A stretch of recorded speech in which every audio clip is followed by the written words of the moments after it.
Good morning, everybody. Oh, good afternoon. Sorry, good morning. I've lost myself.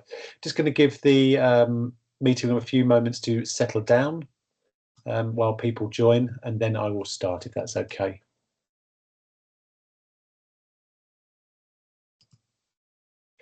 Always great to have people's cameras on, but understand if you prefer not to do so. We are recording the session, so you will get a copy afterwards. Right, I'm going to start. Good afternoon, everybody. My name is Richard Ayres, and I'm a social care advisor at Care England. And I want to welcome you to our joint Tympa and Care England webinar designed to help providers understand hearing loss in care homes. So Care England latest report authored by Engage on hearing loss highlights a critical but often overlooked issue in the care sector. And 3 in 4 care home residents are living with hearing loss, which is projected to rise to over 80% by about 2032, which does lead to isolation, low mood, communication breakdown, and even accelerates cognitive decline. So it's really important that we discuss training and treatment and helping care providers to understand the true scale impact of untreated hearing loss in care homes. We want you to come away from this webinar understanding how accessible ear and hearing health transformation can be, and how it can help transform the quality of life for those that we care for. And hopefully you'll discover some new models of care and how they can be delivered by in-house care staff, how they can actually reduce costs and save time as well for you in care services, and most importantly, improve health outcomes for those that we care for. Now, I'm delighted to be joined today by Dr. Krishan Ramdu, the CEO and co-founder of Tympa Health, who's agreed to join us today and to discuss hearing loss. But before I ask Krishan to introduce himself, I will go over a little bit of housekeeping. So during the session, you are free to use the chat facility to raise any questions you would like to put to Dr. Krishan directly. Alternatively, you can hold that question and ask your question directly afterwards. I will also drop my email address into the chat should you wish to ask a question anonymously, and you can email with those and I will pick those up when we get into the Q&A session.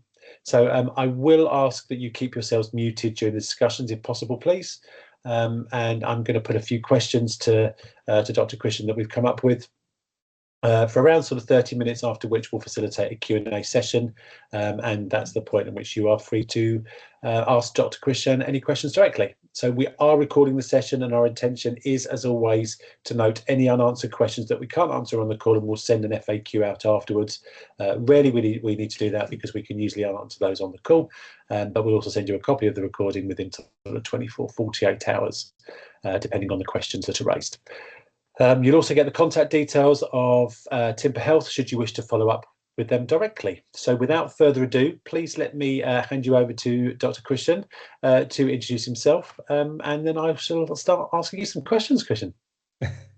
Thanks very much, Richard, and pleasure to be here. So my name is Dr. Krish Ramdo. I'm the founder and CEO at Tympa Health. But I think with the webinar that we're doing today, when I look back at kind of why I set up Tympa, it was very much to do with access to care. I'm an ear, nose and throat surgeon by training.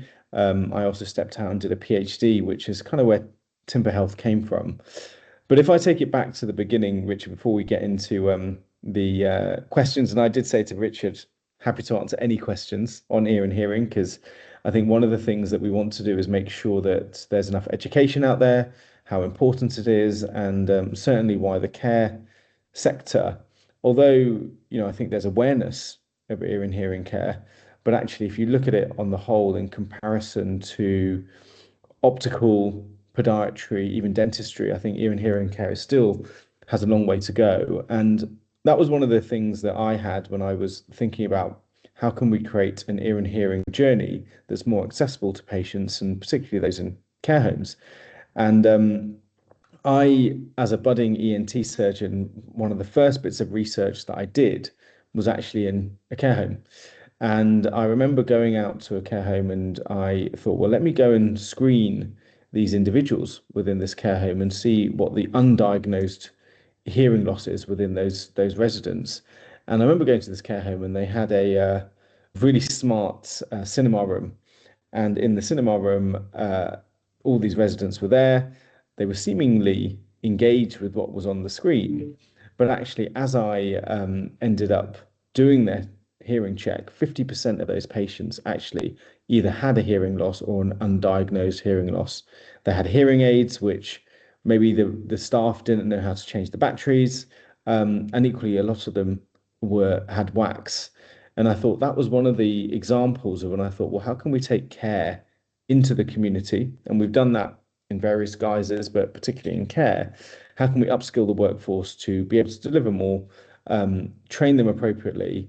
And that's kind of really where Tympa Health came from. And we'll go into that of the conversation, Richard. But I thought a real world example of kind of when it was just an idea as an ENT surgeon. I thought how big the problem is, and sometimes it's actually some people don't realize how big of an issue in hearing is. It really is a challenging issue, and whilst there are sight loss, oral healthcare, podiatry, again, equally all really important areas, but the four together with hearing loss do seem to be somewhat overlooked within the care settings currently. Um, and you've talked to some point there, how significant the problem is of untreated hearing loss in older adults. But what do you think are some of the early signs that care providers should be looking out for to really spot that there is an issue that they need to do something about? Yeah, and I think you're right. I mean, it can really be missed sometimes, but some people don't realize that actually around 1 in 3 adults over the age of 65 have some degree of hearing loss, and it can go undiagnosed for years.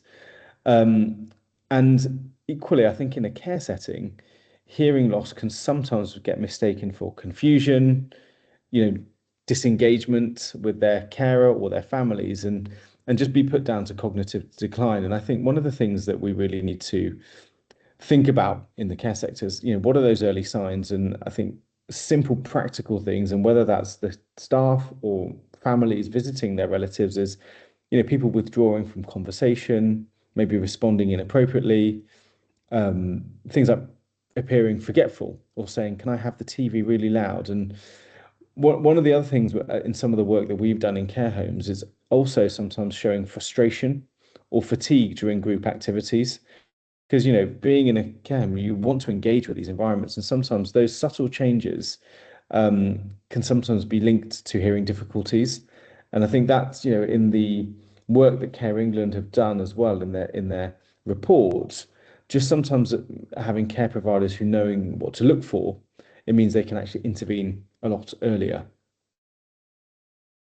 Thank you. And it's quite worrying. We say 1 in 3 have got some form of undiagnosed hearing loss, and I think we see a lot within older persons care, specifically that we know there's a lot of undiagnosed sort of dementia and cognitive impairment, but hearing loss can manifest as kind of confusion and disorientation, and we've got that sort of Venn diagram of sort of hearing loss and sort of dementia, and some of those symptoms are consistent between the two, which is a concern, because we very often hear staff raising their voices to talk to residents as well, and that's kind of we're missing an opportunity.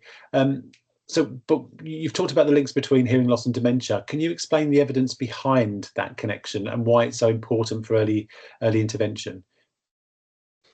Yeah, I mean, this is something that's actually really well documented, and lots of research has gone into it. World Health Organization, big organizations in the US like John Hopkins, and there was a big paper in the Lancet actually, which is a huge, quite a large scientific journal, and that in itself showed that untreated hearing loss can increase the risk of dementia by up to fivefold, depending on the severity of hearing loss. And the World Health Organization stated that it's the single biggest modifiable risk factor for prevention of dementia. So something in a population in care homes, it's really important to look at. And in a very basic way, some of the main reasons for that is if you think of your hearing loss, and when you have a hearing loss, it causes the brain to almost think harder to decode that sound. So it's putting more pressure and strain on those resources. Social isolation is a big factor. You can't hear, you withdraw, which means that actually it can become an accelerator for cognitive decline. And over time as well, brain structure changes, and those auditory pathways can actually almost in a weird way rewire as you're trying to accommodate. But I think the important thing is, and sometimes people don't realize, that if there's early intervention, checking hearing, screening for hearing loss, cleaning the ears if they have wax, 30% of individuals may have wax as well, and fitting devices when appropriate can actually quite significantly reduce that risk. And I think looking at those early signs that we talked about before, then having an intervention is quite important, and that's something that we're certainly trying to do with Tympa Health in care homes and working with partners as well. That's it. And I know you corrected me on this beforehand, and it's the single biggest modifiable risk of dementia. I think it's Yes, correct, isn't it? So, and yeah, that's because modifiable. yeah, we can't cure dementia, but we can slow that rate of decline. And it's Absolutely. really quite worrying that something quite as simple as this, hearing loss, can actually have a very positive impact and a five-fold increase in dementia. That's Yeah. That was, it's and this is papers. I mean, we publish papers. Care England have. These are from huge academic organisations following these patients and saying, well, look, we are as a nation and across the world becoming an aging population. So there's a lot of research going into it, and I think that we are talking about prevention as being so key across all facets of medicine as well. prevention is one of the key NHS 10-year plan strategies. We're focusing towards prevention, but it just feels like the sector is not doing enough to kind of pick up on how hearing checks, hearing loss, if we look at that and make some focus, that we can make a big difference. And one of the big areas that we do tend to look at is falls being a major risk in care homes. And I know there is a relationship between untreated hearing loss and increased risk of falls. What sort of mechanisms might be driving that relationship? Because that's somewhere we've not talked about yet so far. Well, it's interesting, and I feel like I'm probably bringing out all my medical textbook facts and figures, but hearing loss is actually, in terms of linking to falls, you're 3 times more likely to have a fall if you have an undiagnosed hearing loss. And again, that's published research that's out there. And hearing and balance, they're quite closely linked. If you think of your ear kind of anatomy, the inner ear, not only, which is the bit kind of behind your eardrum, houses both the hearing system and your balance system. So when one isn't working well, it can affect the other.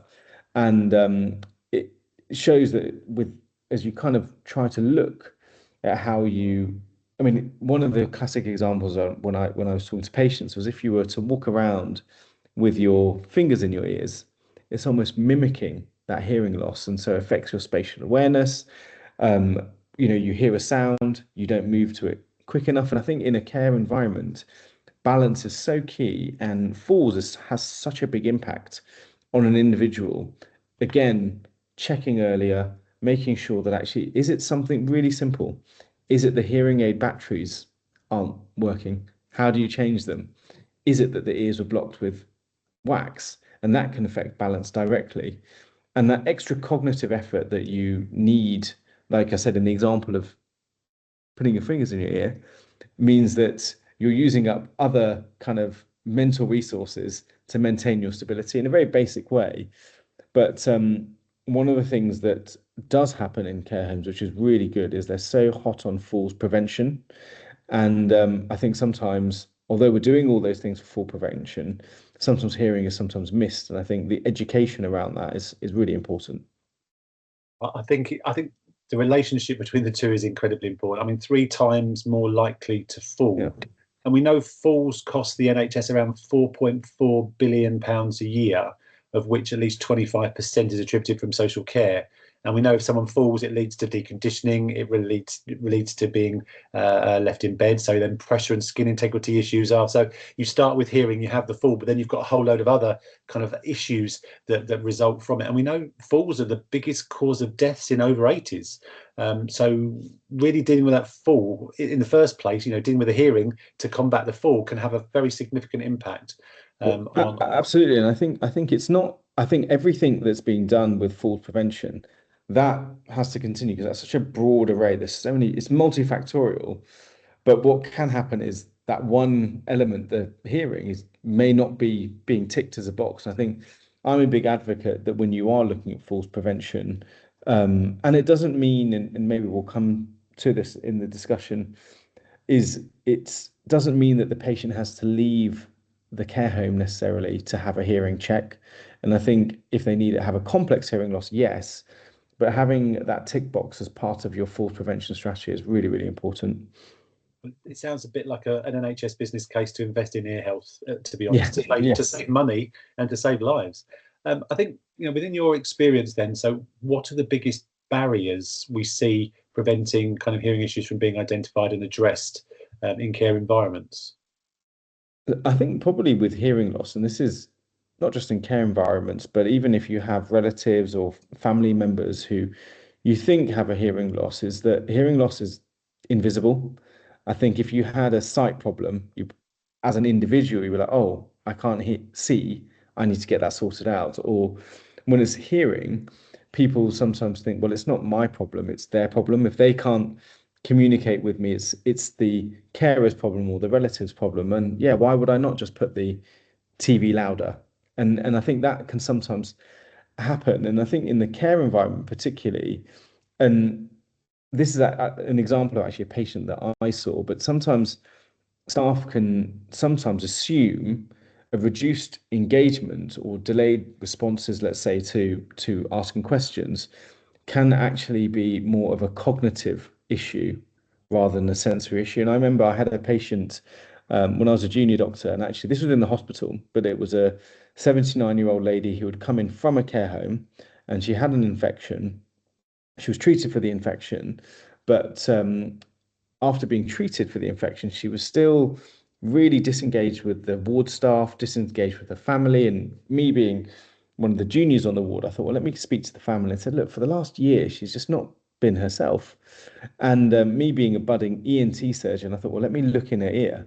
Looked in her ears, and there was wax. So I wheeled her down to the ENT department, removed the wax, and got her a hearing check. And lo and behold, she had age-related hearing loss.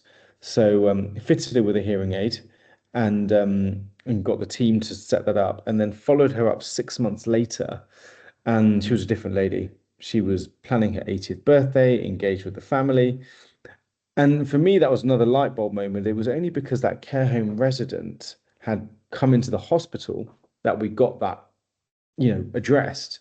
So it made me think, well, how can we actually think about addressing not only the education to staff members, but a real another barrier as to why hearing loss is challenging in care is access. And if you had someone with a hearing loss, even hearing care, they require multiple appointments, have to travel off-site. It generally has two staff members, so it creates delays.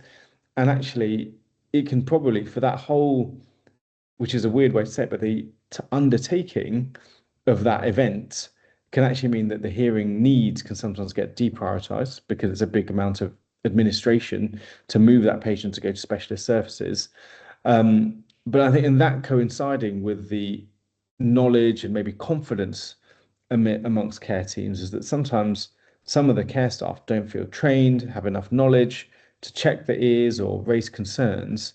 But what our mission is at Tympa is that we can equip staff with the technology to look in the ear at high definition. If there's wax or infection, remove it, and then also do a basic hearing check. All of that information we put into a digital record, which then we provide a advice and guidance service to ensure that then the appropriate patient goes into the specialist setting or actually what can be managed in the community. So I think it's twofold. It's the fact that it's an invisible sense, the fact that access is challenging, and sometimes it's confidence. And I think what we're trying to do, our mission, and certainly what you had in the Care England document was how do you give people the right technology and the right knowledge in order to deal with it in the home itself and become those ear champions, I think. Fabulous. And you've answered my next kind of couple of questions, I think, in part as well, because I mean, hearing loss is invisible. You made that point, and that's absolute. We can't see it, we don't know it, and we do always assume that it's the other person, it's their issue. And we know that when it's treated, it can be transformational. That's a lovely example with that older lady, to know that actually she was a different person after 6 months and she got back into her kind of spirit again.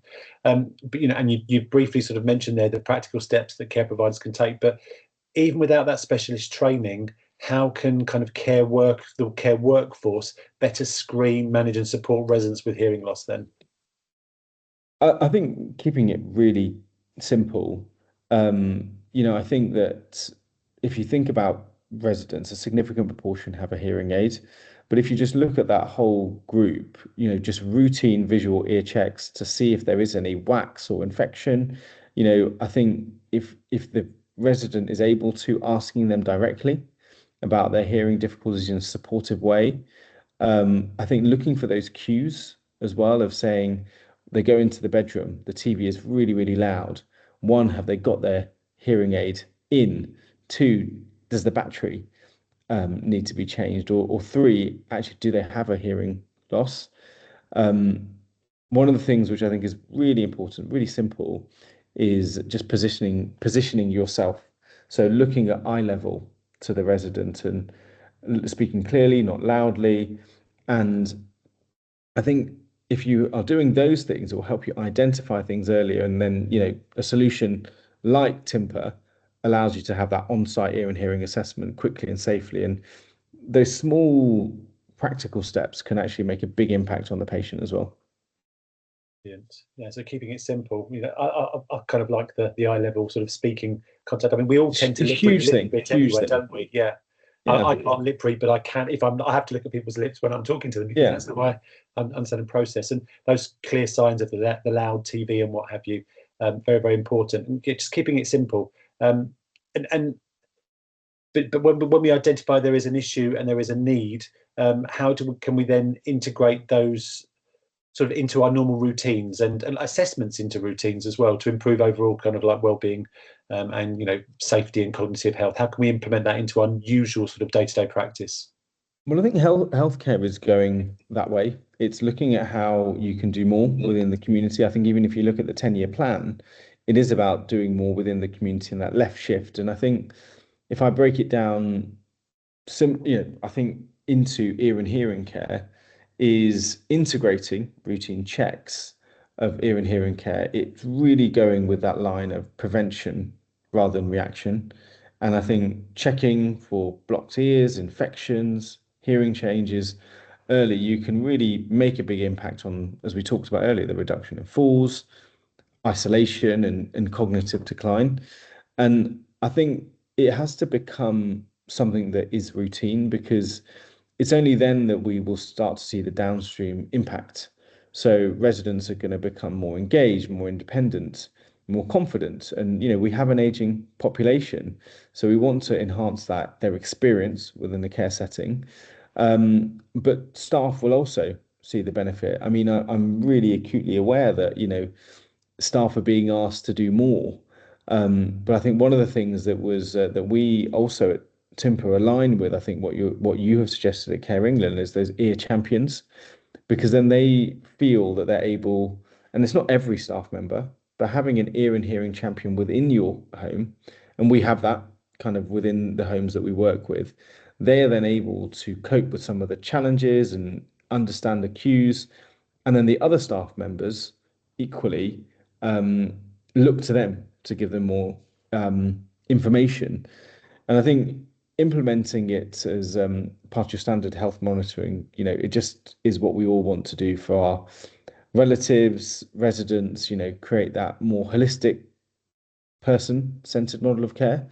Um, and I think it's something that we have seen the CQC have also looked at and saying, well, actually, in some of the homes that we've worked with, they've given the homes innovation points, which have contributed to their outstanding ratings as well. And I think that is a positive thing because it shows that everyone is looking out for the well-being of the residents and that kind of whole lifespan across there while they're in the care home as well. I think that's important, the CQC point as well, because that's how people stand up and listen when the CQC starts talking about something. So we probably need to raise the profile of that slightly to help people understand that this could support them to support others, because we really do need to raise that profile. But it is part of the 10-year plan, bringing community into neighbourhood and what have you. So neighbourhood provision as part of the 10-year plans. We are going to have to do more within service. And as you said previously, it's really difficult getting staff to accompany people to visits. Family members can't always do it. Ear Champion sounds like a really great idea. We've got to keep that retention and that staff knowledge within the teams, having a couple of people who really know what they're doing to be those experts and leaders to advise and coach the rest of the team. You did talk about hearing aids, and I think the role of the Ear Champion, one of them would be around sort of making sure the aids are clean and serviced properly and that the batteries are working, which is really important. And I know the question came into the chat a moment ago actually from Sean, who asked if there's any innovations in hearing aids for people, because a lot of people don't like wearing them. And even when they've been prescribed, people won't wear them and they don't like how things sound. Have you got any sort of thoughts or comments around that?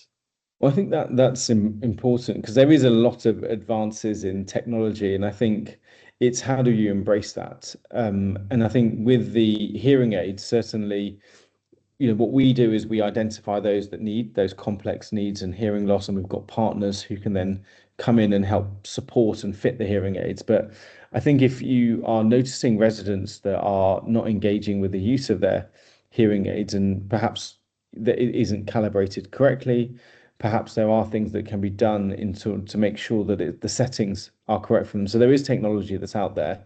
I mean, there's technology in some of the hearing aids that the AI will be doing that for you, which will eventually in time that will become the norm within these hearing aids. But certainly if you have a resident that uses a hearing aid and you find there's not engagement with it, then they obviously do have a hearing loss.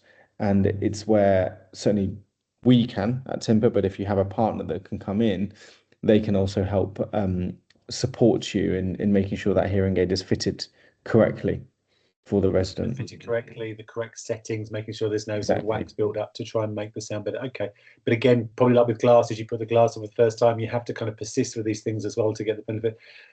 In terms of how often residents should have their ears examined, and I recognise there's a difference between examination and treatment, but how often do you sort of suggest that people should have their ears examined? You talked about it being part of routine practice, but what sort of frequency should we be checking people's ears? Well, I think it's a couple of things. I think if you were looking at someone who's in a care setting that has a hearing loss, or even if they don't, I think checking someone's hearing, you would expect to at least do that twice a year. But having the ability to check someone's ears, I think, is a little bit of if someone has the equipment within the home, which obviously what we are advocating at Tympa is you're able to look at someone if they've got ear pain, ear discharge, or if they say actually they can't hear anymore, which then is a little bit more preventative than reactive because you have the ability to do it. Because in a traditional pathway, you either have to wait for the GP to come or you have to get rerouted into a specialist environment. So I think there's the element of in the acute timing, but actually for someone's ear and hearing, just as a general, if they haven't got an acute issue, then actually twice a year is what I think people are recommending. Yeah, and I think obviously with the GP and the specialist sort of appointments, they all take time. They're not available instantly. So I wonder whether, Paul, you might be able to just drop the sort of the Tympa equipment into the chat just to kind of help bring that to life and a little bit more. Is there anything we can do sort of proactively to ensure hearing loss is prevented? Well, I think it's some of the things we touch base on. I think the proactive element is twofold. There's one with the resident, speaking to them and saying how they're getting on. And if you start to see that disengagement or family members suggest that, I think if you have that ear champion within the care home, then there'll be a route of how they'd be able to have a quick assessment. But I do think it's education. I think, as we said right at the beginning, Richard, if you look at how eyes, podiatry, even dentistry is quite high up on the agenda. I think having ear and hearing further up, particularly with all those downstream issues of falls, social isolation, dementia, I think the education will make it become a little bit more front and center in making sure people are able to deal with it earlier and more preventative. And I think it's technology as well, having that in the care home is also going to be a big factor. Fantastic. Um, we are coming to the end of the session. I haven't had any questions in via email, but if there's anyone's got any questions, please do pop them in the chat, or if you would like to raise your hand, now will be a great time just to stick your hand up, and we'll introduce you to the Dr. Christian, who can answer your questions directly. In terms of attitudes, I think attitudes are something that's got to change quite a lot within care homes. Is there anything you can suggest? I mean, you've been out to sort of care services, you've also done work with a lot of pharmacies. What were the issues? What were the attitudes, perceptions, beliefs, and things, thoughts, and feelings that need to be kind of changed by those who are delivering care to make Well, I this think success? it's changed over time. I mean, as an ENT surgeon, you can imagine when I suddenly said, "Hey, I'm going to look at how we can positively take ear and hearing care into the community." My ENT surgeon colleagues were like, "Oh, that's what we do." But now, in the fullness of time, they're like, "Actually, this has been brilliant because it's getting the right patients at the right time to those specialist services." So I do think it takes time. I think even when we did it in pharmacy, whereas now we're in more than 1,500 pharmacies across the country, that took time for them to realize, well, that we can be the front door of care. I think that's what's got to happen in care homes as well, of them saying, well, this is an issue. This is something that we can deal with and can support. And I think over time, if that as a body, people start to see those benefits, then I would expect it to go in the same vein, let's say, of what we've seen in the other sectors. And your colleague Paul has very kindly popped the equipment into the chat. I wonder whether you could just explain briefly what it is that Tympa offers. And you've got a form of technology that you can give to care workers to actually do the ear examination, haven't you? Could you maybe just talk us through the equipment? Yeah, so what we offer certainly, and this was the big vision, was actually a tool which allows healthcare practitioners to work within their scope of practice. So allow them to look in the ear, so do the otoscopy and do that at high definition. It has a spacing mechanism which allows to do wax removal, and then also it does a hearing check, and all of that is pulled together into a digital record which you can then share remotely with a specialist. And we have an advice and guidance service where if your healthcare assistant or nurse who's been trained up to deliver or is their ear champion, they can, if they see something they're not sure about, they can click a button and it will come to our internal team of audiologists to give advice and guidance. If they're not sure, they can then also click a button. We have external ENT, which are up and down the country in the UK, which will give advice and guidance. And so then if they needed to be rerouted into a specialist service, then they were only doing so when they actually need to. And that whole record can also be emailed to the GP. So if they ended up having a issue, the GP can log in, they'll see that record and see the image, the video, the comments, and can actually action treatment as well. So it really shortens the pathway and makes sure that things get delivered to the patient as quick as possible. So we are, to date, I think the technology since I've started it has been used on over 500,000 patients. There's currently 45,000 patients a month in the UK which go through a journey.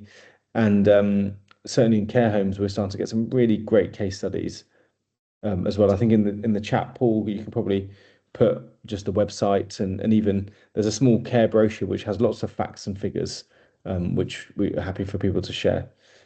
Yeah, thank you. And yeah, please do raise your hands if you would like to ask Dr. Christian a question directly. How long does it take to kind of train care home staff confidently to use the equipment? I mean, is it days of training or? It's actually, so the whole process, I would say, in order to be done in a way that the staff feel confident, is they start off with a 3 hour kind of online learning management system, which is where they will be able to identify what's normal and what's abnormal with the eardrum. And they go through that, then they come for in-person training day where we give them the technical skills or the practical skills to deliver the service, and then we then have an ongoing learning with them where over the course of the year they have to see a certain number of patients. They are then having to have a logbook, and we're also affiliated with University of Derby. So some of those who want to become ear champions, they can actually get a qualification as well, a diploma. But all in all, we can get care homes up and running within a 2 week um, period. Fantastic, fantastic. Um, I haven't got any more questions coming. I have got a couple more, if that's okay, though, if you don't mind. Yeah, please. Uh, in terms of the referrals that we have, I mean, and sometimes we're probably not referring people when we should be referring them, but using the equipment ourselves within care services, what sort of percentage of referrals do you think we could avoid sending to the NHS for treatment? So in the data that we have already, so we did a big study with NHS England. It was an 8,000 patient study, and these patients were looking for ear and hearing issues and wanted to go to their GP. And so they rerouted those appointments to a community setting, pharmacy, and in the primary care. And what it showed that we reduced 70% of those patients who were seeking a primary care appointment were able to be managed completely in the community, and only 3% were needed to be referred into specialist services, whereas historically it'd been about 18 or 20%. So in a care setting, so that was, non-care home residents. So in a care setting, I think already the data shows that 50% of those residents have a hearing loss. So actually, I'd expect those referrals in, or even the routine appointments, would be reduced significantly. And that's some of the data that we're collecting now, as well as a bit more of that longitudinal data. Fantastic. And I suppose if a care service implemented Tympa Health, for example, and we're doing these ear inspections and checks regularly, what outcomes do you think homes would expect within sort of 3 to 6 or 6 to 12 months? I think if care homes were going to implement this, I think one, staff engagement, there would be a huge amount of staff engagement being the ear champions. And two, there'll be a significant reduction in the number of appointments that needed to have to go out. And I think we have case studies of care homes actually showing that monetary return as well, saving. And of course, the big thing is the prevention and the reduction in those downstream issues, falls, social isolation, dementia. And I think if you are looking at it over those 4 to 6 months, you'd start to see an impact for residents. And certainly, I think the dual factor of the staff feeling educated and the residents getting that care, I think have that long-term impact. And it is an impact that's not just holistically for the residents, but obviously, as we know, care is quite stretched with funding and so on. So there will be that financial return as well. And we've got a case study with one care home group that they actually mapped out.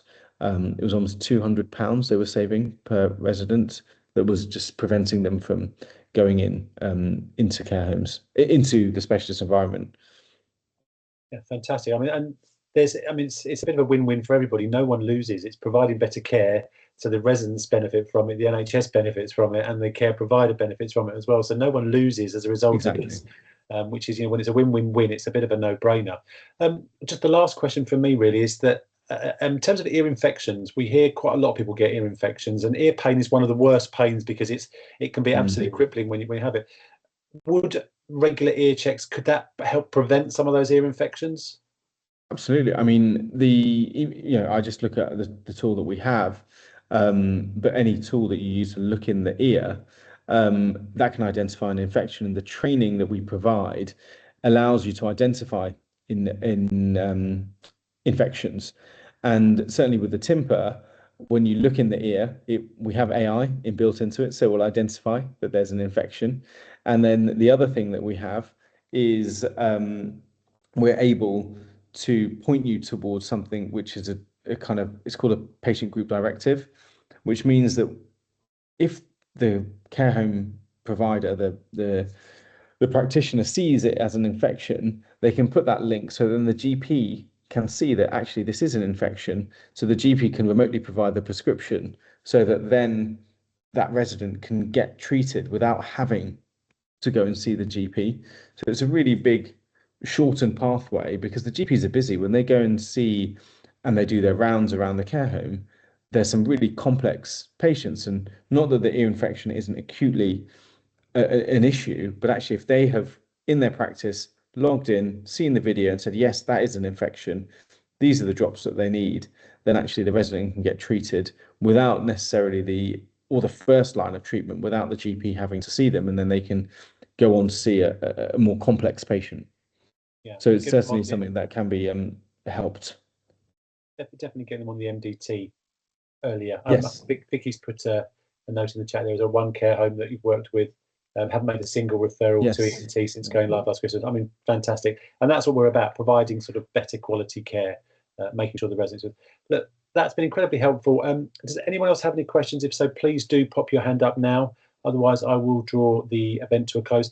Is there any sort of final words that you would like to have, Dr. Christian, in terms of why people should be looking at ear care as one of the kind of the core metrics to support people living in residential care? Well, I think, it's tremendous kudos to Care England and the team. I know Andrew's on the line as well, that put together the report, because actually it is highlighting something that's really important. Ear and hearing care in care homes. We've talked about it in this webinar, but hearing loss and undiagnosed hearing loss, single biggest modifiable risk factor for prevention of dementia. That's a huge stat. You're 3 times more likely to have a fall, and it's linked to social isolation. Those three things are such big factors in a resident in a care home, and actually we should be thinking how we can address that. And certainly that's one of the missions that I've set out as I've brought out Tympa Health. So really happy to answer any further questions. I think Vicky or Paul, probably Vicky, you can pop your email in the chat, because then anyone who is interested at how we can support them in care homes, then please do reach out to us. Well, thank you. A huge thank you for your time today, for doing this and informing us on exactly why we should be looking at ear care within care homes. We will make sure we send a copy of the recording out to everybody, along with some contact details should anyone want to reach out to Vicky or to Paul directly. Just a huge thank you for your time, Christian. It really is very much appreciated, and we encourage more people, as many as possible, to engage with the work that you're doing, and the white paper. We put a link to the white paper in there. Please do look at it, review it. Any questions, do give us a shout. We'll make sure you get a copy of the recording. Huge thank you for your time. Thank you very Thanks much. so much, everybody.